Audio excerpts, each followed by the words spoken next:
Sound of a door creaking open, followed by a heavy sigh. Picture this.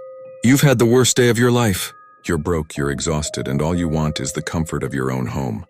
The warmth of the person you love. That was me, Tom. I walked through that door expecting a hug, "How was your day?" Instead, I heard giggles from our bedroom. It wasn't my wife's laugh alone. My heart dropped. I pushed the door open, and there she was with another man in our bed. The world just shattered. I didn't scream, I didn't fight. I just turned around, walked out, and closed the front door behind me for the last time. My feet felt like lead as I wandered the cold, dark streets. Hopelessness is a heavy cloak, you know? It wraps around you until you can barely breathe. I had nothing. No home, no love, and just a few crumpled bills in my pocket. Enough for one last meal, maybe. I found a small, cheap diner, the kind with flickering neon signs. As I was about to go in, a voice, raspy and weak, called out, "Sir, please." I haven't eaten in days.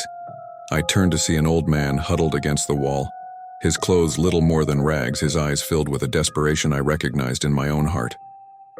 My first instinct was to say no. This was my last bit of money, my survival. But then I looked at him, truly looked at him.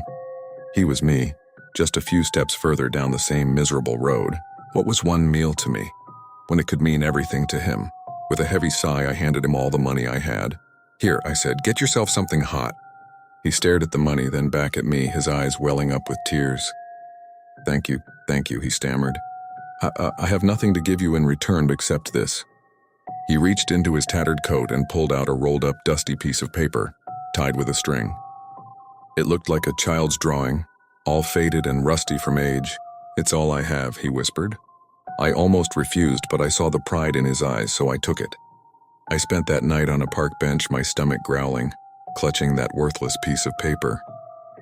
The next morning, just to pass the time, I unrolled it. It wasn't a child's drawing.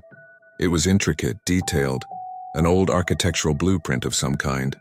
On a whim, I took it to a local pawn shop. The owner squinted at it, cleaned it off, and his eyes went wide. He offered me a few $100s on the spot. I was stunned, but something told me to wait. I took it to an art historian at the university.